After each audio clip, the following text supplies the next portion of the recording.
Alright मेरे प्यारे प्यारे दोस्तों, मैं हूं हारिस सुल्तान और पाकिस्तान से बड़ी मजे मजे की खबरें आ रही हैं। और आज आपको मेरा अंदर का पाकिस्तानी जो है ना वो उछल उछल के बाहर आता हुआ नजर आएगा, क्योंकि जाहिर बात मैं पाकिस्तान के ऊपर जो तनकीद करता हूं उसकी एक बहुत बड़ी वजह यह है कि जो पाकिस्तान की जो आइडियोलॉजिकल फाउंडेशंस हैं मुझे उससे बड़ा सख्त इख्तलाफ है। मैं चाहता हूं कि पाकिस्तान एक प्रोग्रेसिव मुल्क बने, एक लिबरल मुल्क बने, जो एक रोशन ख्याल मुल्क बने। लेकिन हमने देखा है कि किस तरह पाकिस्तान की स्टैब्लिशमेंट जो इस्लामिस्ट नहीं है, ये बड़ा क्लियर कर दो, पाकिस्तान की जो स्टेट है या एस्टेब्लिशमेंट है वो इस्लामिस्ट नहीं है। जैसे फॉर एग्जांपल ईरान की इस्लामिस्ट रजीम है या अफगानियों की तालिबान की इस्लामिस्ट रजीम। ये एक हाइब्रिड किस्म की एस्टेब्लिशमेंट है जो डेमोक्रेसी पे भी बिलीव करती है और इसके अंदर थोड़े बहुत ब्रिटिश पार्लियामेंट्री गवर्नमेंट भी है और बीच में कल्चरली कुछ हमारा इंडिया पाकिस्तान हमारे कल्चरल ताल्लुकात हैं, इसलिए इस्लामिस्ट कंट्री नहीं है जिस तरह अफगानिस्तान है। तो होना क्या चाहिए था कि हमें एक रोशन ख्याल मुल्क बनना चाहिए था, एक सेकुलर मुल्क बनना चाहिए था। लेकिन जैसा कि आपको पता है कि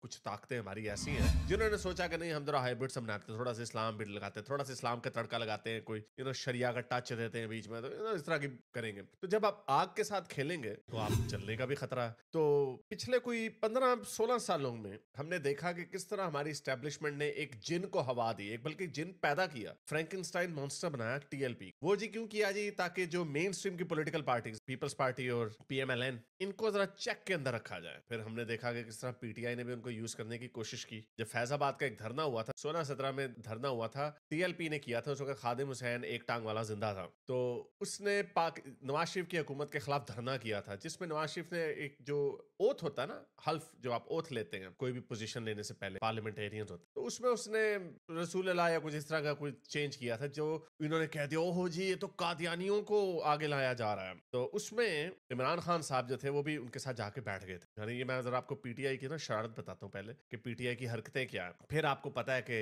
पीटीआई की हुकूमत आ गई और 2020 या 21 में जब वो फ्रेंच कार्टूनों का मसला हुआ था, तो उस वक्त भी इन्होंने धरने किए। उस वक्त भी खादिम हुसैन जिंदा था, तो इन्होंने धरने किए कि फ्रांस को बैन कर दो, फ्रांस से तजारत बंद कर दो। फ्रांस वालों ने आगे से कहा कि हम पे पूरी यूरोपीय यूनियन बंद कर देगी जीएसपी प्लस स्टेटस। तो खान साहब ने कहा ओ यार छोड़ो जरा, इस्लाम को पीछे रहने दो, क्या हो गया अगर उन्होंने हमारे रसूल अल्लाह की गुस्ताखी कर। लेकिन मौलवियों को तुन के रखो, तो मौलवियों ने किए। उसी वक्त आपको याद होगा कि बड़ा डंडा चलाया इनके ऊपर, और उन्हीं दिनों में खादिम हुसैन मिस्टीरियसली मारा भी गया। उस वक्त इन्होंने ये कहा वो कोविड की वजह से मारा गया, क्योंकि कोविड का दिन चल रहे थे। फिर कुछ अरसे बाद फिर से मुजाहरे होते हैं और साद रिजवी गद्दी नशीन बन जाता है, वो सक्सेसर बन जाता है खादिम हुसैन। तो साद रिजवी को फिर अरेस्ट करते हैं, इसको भी सुना बड़ी पिटाई करते हैं, बड़ा सॉफ्टवेयर इसका अपडेट करते हैं, कहते हैं इसको खून की पोटियां आ रही थी। मुबशर लुकमान ने बताया था, पता नहीं उसने स्टूल टेस्ट किया था या नहीं किया था। तो ये हरकतें उस वक्त हो रही थी। तो बहरहाल लोगों को ये पता चल गया कि यार ये इसका सॉफ्टवेयर अपडेट हो गया, ये एस्टैब्लिशमेंट के ऊपर ही बात करेगा। अब ये पूरा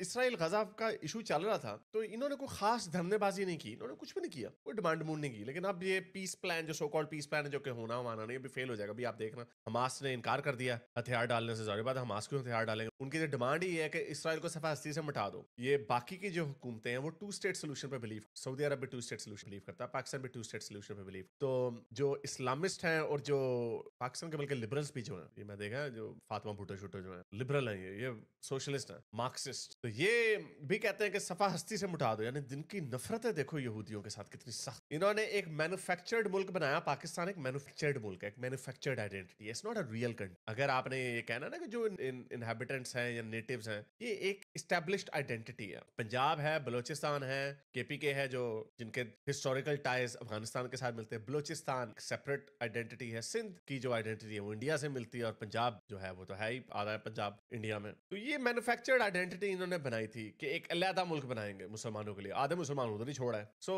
ये हिपोक्रेसी इनको नजर नहीं आएगी, अपनी दफा नहीं नजर आएगी, लेकिन इसराइल की दफा नहीं, जिनके 3000 साल पुराने रिलेशनशिप, वो इनको पसंद है। तो बहरहाल ये साद रिजवी ने ये पंगे शंगे शुरू कर दिए, तो अब बड़ी मार पड़ रही है इसको, बड़ी। और मैं जरा कुछ आपको मजे की वीडियो दिखाता हूँ। एक तो सुना गोलियां शोलियां भी लगी हैं इसे, और जो हम कहता था हम जैसे लोगों के सर तन से जुदा हूं, अब इनकी जरा फैंटी चेक करते हुए देखें तो मुझे तो मजा आ रहा है। सॉरी टू से, पता नहीं, कई लोग कह रहे हैं 300 मारे गए हैं, कई लोग कह रहे हैं 600 मौलवी मारे गए हैं। याद रहे इमरान खान ने भी तकरीबन 300 के करीब मारे थे जब ये फ्रेंच कार्टूनों का चक्कर चल रहा था 2021 में। 300 के करीब इमरान खान की हुकूमत ने मौलवी मारे थे। ऑब्वियसली उस वक्त जो बाजवा साहब थे उनकी आवभगत के साथ उनकी वो मिले हुए थे इसके अंदर। लेकिन मैं आपको एक और बात बताऊं, मैं कोई पटवारी पटपूरी नहीं हूं, मैं PMLN और इन पे बड़ा क्रिटिसाइज करता होता हूं, लेकिन मुझे अच्छी तरह से याद है उस वक्त उन्होंने पॉलिटिक्स नहीं खेली थी इसके ऊपर। हालांकि वो भी जाके TLP के साथ बैठ जाते कि नहीं हम मुसलमान हैं, अपने मुसलमान भाइयों के साथ खड़े होंगे, लेकिन अब PTI वाले इसी के ऊपर पॉलिटिक्स कर रहे हैं कि देखिए जी बड़ा जुल्म हो रहा है मौलवियों के ऊपर। तो बहरहाल मौलवियों की बड़ी छतरपोला हो रहा है, तो मुझे तो नेचुरली मजा आएगा और मैं तो चाहता हूं कि पाकिस्तान एक ऐसा मुल्क बने जहां पे मौलवियों को तुन के रखा जाए। उधर से तालिबानों की भी के साथ भी जंग हो रही है, उधर भी मैं बड़ा खुश, पिटाई हो रही है तालिबानों की, बहुत अच्छा हो रहा है। हमने तो आपको कहा था ये आपके दोस्त नहीं है, तो शायद ये ख्वाब हम छोड़ दें कि जहां पे भी कोई इस्लामिस्ट होगा उसके साथ दोस्ती की पिंगे लड़ाएं, लेकिन ऐसा होना नहीं है। लेकिन चले कभी कभार खुशी मिलती है तो उसको एंजॉय कर लेते हैं। जरा मजे की आपको वीडियो मैं पहले समझा ये पैरोडी वीडियो है, जरा चेक करो। ये सचमुच में रो रहा है, सुने। अस्सलाम वालेकुम रहमतुल्लाह। अभी अफसोसनाक खबर मिली है कि अक्सर मेरे मुजाहिदीन लगते जिगर बाबा जान हाफिज अनस हुसैन रिजवी साहब जामे शहादत नोश फरमा गए हैं।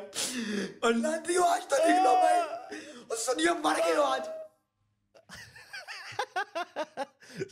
तो खैर हम मर गए हैं, वो साद रिजवी साहब रहलत फरमा गए हैं। तो बहरहाल इनके ऊपर असल में पिटाई इनकी भड़ी हुई है। ये देखें इनको मरीद के में लेके गए, ये PTI वाले कि आप साद रिजवी की पॉलिटिक्स से तो डिसएग्री कर सकते हैं लेकिन ये ब्रुटैलिटी नहीं। और खोते दे आप पुत्रा, जब तुम्हारे अबू खान साहब इनके ऊपर यही ब्रुटैलिटी कर रहे थे, 300 बंदे मारे थे जब शेख रशीद को भेजा था उनके पास, तब किधर थे तुम? सारे ऐसे, ये फुली जस्टिफाइड है, ये फुली जस्टिफाइड है। देखो अच्छी खासी पिटाई हुई है। अच्छा ये पता नहीं क्या है, मुझे नहीं पता। अच्छा ये भाग गया, ये इमोशनल ड्रामा करता और खुद ये भाग गया। मैं ये वो भागने वाली वीडियो है इसकी। ये साद रिजवी है, ये भाग रहा है, देखा उसको प्रोटेक्ट करके लेके जा रहे हैं, इसको कोई गोली शोली नहीं लगी, भाग गया। इस वक्त ये गायब है, इस वक्त किसी को नहीं पता ये किधर है। सुन्नत ने हमेशा इस अच्छा एक और कोई रोता हुआ मौलवी, ये किन ड्रामे कर रहे हैं?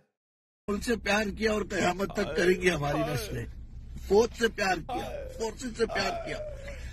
प्यार किया तो फिर उन्होंने भी तो प्यार करना है ना, मुंह उधर करो। हमेशा मासर नाजायज हुआ, आज सब कुछ खत्म हो गया। सैकड़ों कारकुनार के सिरों पे गोलियां मार दी, साद रिजवी के ट्रक पे गोलियां मार दी, उस पे कफन बांध दिया। वो कहता रहा कि पुलिस वालों, रेंजर वालों, तुम मुसलमान हो। अजान हो रही थी फायरिंग की, तुमने गोलियां बरसाई, सिरों पे गोलियां चलाई। पीछे क्यों नहीं मारी गोलियां? मशहूर किया था सिर्फ ये कि मुसलमानों के साथ देना।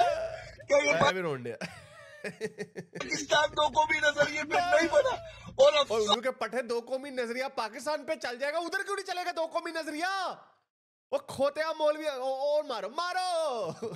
से मुझे बढ़कर उन लोगों पर जो उलमाए कराम को मैंने फोन किए, फजर से मैंने फोन किए, सबको फोन किए। मैं नाम फिर भी नहीं ले रहा, सबके फोन बंद थे। नाम क्यों नहीं ले रहे हैं? डर लगता है, नाम नहीं ले रहा। मैं बड़ा एहसान कर रहा है जिस मौलवी।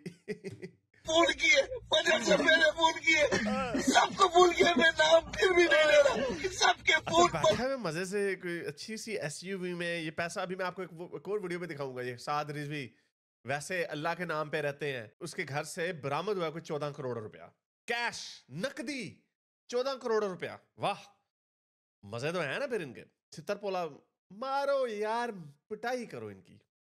आज ये बच्चे तड़प रहे, इनका खून तुम्हारी गर्दनों पर है। तुम किस मुंह से दीन पढ़ाओगे, लोगों को दीन सिखाओगे? आसिम मुनीर साहब, हमारे फील्ड मार्शल साहब, आप तक मेरी वीडियो पता नहीं कभी जाए या ना जाए, लेकिन आज मेरे दिल में आपके लिए इतनी सारी जगह बन गई है और मेरी नजरों में आप बहुत हिमालय के पहाड़ों से भी ऊपर चले गए हैं। आपने दुनिया में कोई काम अच्छा किया हो ना किया हो, एक तो ऑब्वियसली जो इसराइल फलस्तीन के ऊपर जो आपने काम किया, बड़ा अच्छा काम किया, और दूसरा ये काम, प्लीज इस काम से हाथ ना उठाइएगा प्लीज। आपको सलाम है, आपकी वालदा को सलाम है जिसने एक शेर जैसा सिपह सलार हमें दिया। मैं ऑनेस्टली, मुझे मजाक नहीं कर रहा, मैं ऑनेस्टली इस पे बड़ा मजा। चलो और मजा लेते हैं। वो ये तो अभी 1 मिनट हम पहुंचे, अभी 2 मिनट और पड़े हैं। साधु जी के तरह मदद करो, मदद करो, मदद। जो तुम कहोगे मालूम है, फिर भी मार दिया सालों को। पैड़ा भी ले दिया। उसके कंटेनर पर तुमने बख्तर बम चढ़ा दी, बच्चों की किस्मों पर बख्तर बम चढ़ा दी। तुम राह को नहीं खत्म कर सकते। राह को नहीं खत्म कर सकते। राह ने चूड़ियां पहनी हुई हैं। ये तो खोचल मौलवी। मारो मारो, डंडे मारो इनको। तुम उस हाथ से नहीं ले सकते। तुम अपने लोगों को तुमने लोग नहीं है ये। और मैं ये कहता हूँ मेरे सुन्नत के लोगों को, तुमने इन अफगानों को बुलाया। ओए इन्हों ने जंगा कर दिया ने, इन्होंने याद करना है। 2 छितर पहने ने, टस्मे बांधने ने। देखो किस तरह रो रहा है ये, जो बैठा हुआ है। इनके तो आंसू ही नहीं रुक रहे। इतने शर्म करो, इतनी बड़ी बड़ी दाढ़ियां रखी, इतने मोटे मोटे ढिड कटे ने। वो कोई शर्म करो, रो नैन जिवें स्कूल दी कुड़ियां होंदियां ने। मौलवियों को नजराने दिए, पीरों की दसमोशियां की, आज देखो तुम्हारा हाल क्या हुआ। क्या हुआ? घंटी तुम्हें पड़ रही है, रो तुम रहे हो, हाल क्या हुआ है? तुम कुछ ना करके भी मारे गए, खत्म हो गए तुम। आज नजरिया खत्म हो गया, आज लोगों भी नजरिया खत्म कर दिया। वो किसके लिए बैठा था? वो मुसलमानों के लिए बैठा था। ये बच्चे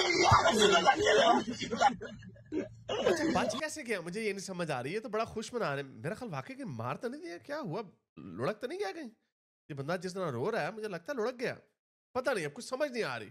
इसीलिए मैं ख्याल इन्होंने इंटरनेट बंद किया था। पता नहीं खोल दिया कि नहीं खोला। सरकार को हाजिर इन्होंने सारी जिंदगी तुम्हारे हाथ चूमे, वो के हाथ चूमे। एस किसिंग करनी थी ना, हाथ हैंड किसिंग से कुछ नहीं होता, एस किसिंग करनी होती है, जैसे हमारे वजीर आजम साहब ने की है। आज वो बच्चे शहीद हो गए, उनकी माओ को क्या जवाब दोगे मुनीमान साहब? क्या जवाब दो? अगर कोई बच्चा मरा ना, पहली बात सीरियस बात कर दो, अगर कोई बच्चे मरे हैं तो उनका खून तुम हरामी मौलवियों के सर पे है। तुम हरामी मौलवियों के, जिनको एक तो मदरसे में उनके ऊपर जुल्म करते हो पहले, हरामजादों, ऊपर से उनको ब्रेन वॉश करते हो। इन बच्चों को क्या पता, ये बच्चों को जो तुम आगे ढाल बनाते हो, वही हमास वाली हरकतें। उन बच्चों को क्या पता जिनको अपने प्रोपेगेंडे से, यहूदी नफरत से, इसराइल फलस्तीन, उनको मैप पे नहीं पता होगा कि इसराइल फलस्तीन कहाँ है, लेकिन तुम उनको ढाल बना के इस्तेमाल करते हो, उनको आगे कर देते हो, ह्यूमन शील्ड्स बनाते हो, वही कुत्तों वाले काम। और ये रो रहा है ना उन बच्चों के, मुझे नहीं पता कितने बच्चे बेचारे मरे हैं। ऑब्वियसली इनोसेंट बच्चे, उनका यही कसूर था कि वो इन हरामियों के इर्द गिर्द पैदा हो गए थे, या उनके माँ बाप ने इन कुत्ते बिल्लों के सामने उनको छोड़ दिया था, उन मासूम बच्चों को। अगर कोई बच्चे मरे हैं तो उनका खून तुम्हारे सर पे है। उनकी ब्रेन वॉशिंग करने में, उनको ढाल बनाने में, उनको आगे करने में। क्योंकि सारी बात है, वो बेचारे मदरसों से उनको डंडे पड़ते हैं, एक अजीब किस्म का एक एनवायरनमेंट इन्होंने बनाया होता है। हमने देखी है मदरसे में किस तरह की वीडियो होती है, जब डंडे नहीं मार रहे होते तो उनके बुंडे मार रहे होते हो। तो सारी बात है, उनका एक अब्यूसिव एक सिस्टम है। उनको कहोगे कि चलो जी 1000 बच्चे मदरसे से निकालो, उधर ले आओ, उधर जाकर शोर शराबा करो, तो वो बच्चे वही करेंगे। केओस तुम फैलाते हो, बदअमनी तुम फैलाते हो, और अब सिक्योरिटी फोर्सेस को तुम वास्ते दे रहे हो कि बच्चे मार दिए तुमने। ये देखो हरकतें, देखो इन हरामियों की वही हरकतें हमास करता, बच्चे मरवा देते हैं तो ताकि दुनिया के सामने प्रेशर डाला जाए, देखो बच्चे मर गए, हाय। और बच्चे आगे क्यों करते हो तुम लोग बगैर? तो ये बता, आपको फूल करते रहे, बनाते रहे, एक एक खबर भेजते रहे, अल्लाह की इज्जत की कसम। मेरे यहाँ पे टाइम लौट गया, मैं आपको फूल कर रहा था। दुनिया को फजर की नमाज में उठने का दर्ज देने वालों, तुम सोए रहे। एक अल्लामा कहते मैं सोया हुआ है, तुम कैसे सो गए? कैसे सो गए? तेरा 2 साल का बच्चा बीमार हो तो तू नहीं सोता। तेरा 2 साल का बच्चा बीमार हो तो तुझे नींद नहीं आएगी। माँ के लाल मर गए शहीद। अगेन ये इमोशनल ब्लैकमेलिंग नहीं चलेगी। रसूलुल्लाह के नाम पर पाकिस्तान के लिए अपनी सियासत जमा रहे थे रसूलुल्लाह के नाम पे। जब पैलेस्टीनियन अथॉरिटी उस पीस प्लान के ऊपर खुश है तो तुम हमें लगते हो यहूदी दुश्मन में। कि जब तक यहूदियों को हम मार नहीं देंगे सफारती से, तब तक हमने चैन नहीं मनाना। मेरे 1000 बच्चों, आओ सामने आओ, गोलियां खाओ जरा। अगर देखते हैं वो किस तरह गोलियां चलाते हैं, ये इस तरह करते हैं, उनको आगे करके कहते हैं दिखाओ जरा, सिक्योरिटी फोर्स मार के दिखाओ, गोली मारोगे तो बच्चे मरेंगे तो हम करके वीडियो बनाएंगे। वही काम कर रहे हैं।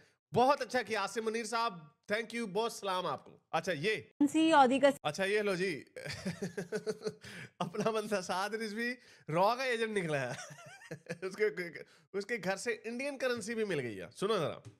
को पुलिस और दीगर इदारों ने टीएलपी के दफ्तर से बरामद सामान की तफसीलात जारी कर दी हैं। टीएलपी के दफ्तर से सोने के जेवरात, करेंसी और दीगर सामान की तफसीलात जारी की गई हैं। टीएलपी दफ्तर से मुल्की गैर मुल्की करेंसी बरामद की गई, जिसमें भारतीय करेंसी भी शामिल है। टीएलपी दफ्तर से तकरीबन 11 करोड़ 42 लाख मुल्की और गैर मुल्की करेंसी 11 करोड़ 42 लाख रुपये साद रिजवी के पास से निकले। सारी बात ड्रामे तो करते हैं। अच्छा, बड़ा अजीब सी बात हुई है, कैसे बैठे बैठाए एकदम से आ गए ये लोग। इन्होंने पूरे 2 साल में टीएलपी वालों ने कोई इसराइल फलस्तीन के इशू के ऊपर कोई धरने नहीं किए कि बच्चे मर गए, जीनोसाइड हो गया, इन्होंने कुछ भी नहीं किया।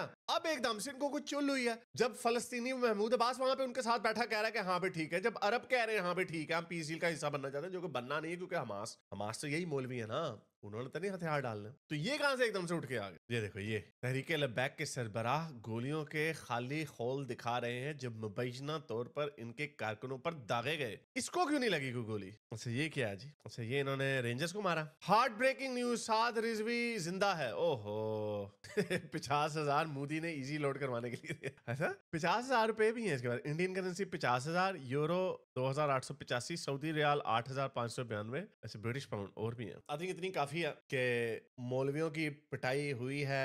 आई नो कि इसका कोई सियासी ये सोल्यूशन निकालेंगे और फिर से सॉरी बोल के चले जी, अच्छा जी ज्यादा हम लाइन क्रॉस नहीं करेंगे, और ये फिर इसी तरह बिजनेस एज यूजुअल चलता रहना। और जब तक पाकिस्तान एक फॉरवर्ड थिंकिंग लिबरल मुल्क नहीं बनता, प्रोग्रेसिव सोच वाला मुल्क नहीं बनता, तब तक ये काम होते रहेंगे। मुझे नहीं समझ आती कि क्या आपने अचीव कर लिया, क्या अचीव क्या किया है इस तरह के ग्रोहों को पाल के। तालिबानों के साथ दोस्ती की पिंगे लड़ा के क्या मिला आपको? कुछ भी नहीं मिला। मॉडर्न प्रोग्रेसिव मुल्क बने, इंडिया के साथ यारी करें, चाइना के साथ ठीक है यारी डालें, कोई पंगों की जरूरत ही नहीं है। तो बहरहाल आई होप कि ये सिलसिला रुके ना और मौलवियों की खूब पिटाई होती रहे। ये जो सरतन से जुदा की जो बातें करते हैं, इनके सॉफ्टवेयर अपडेट रेंजर्स के गोले, गनशिप, हेलीकॉप्टर के। अगर आपको मेरी ये वीडियो अच्छी लगी तो मेरे चैनल के मेंबर बनिए, पेट्रन बनिए, या फिर आप मुझे बाय मी या कॉफी में भी सपोर्ट कर सकते हैं।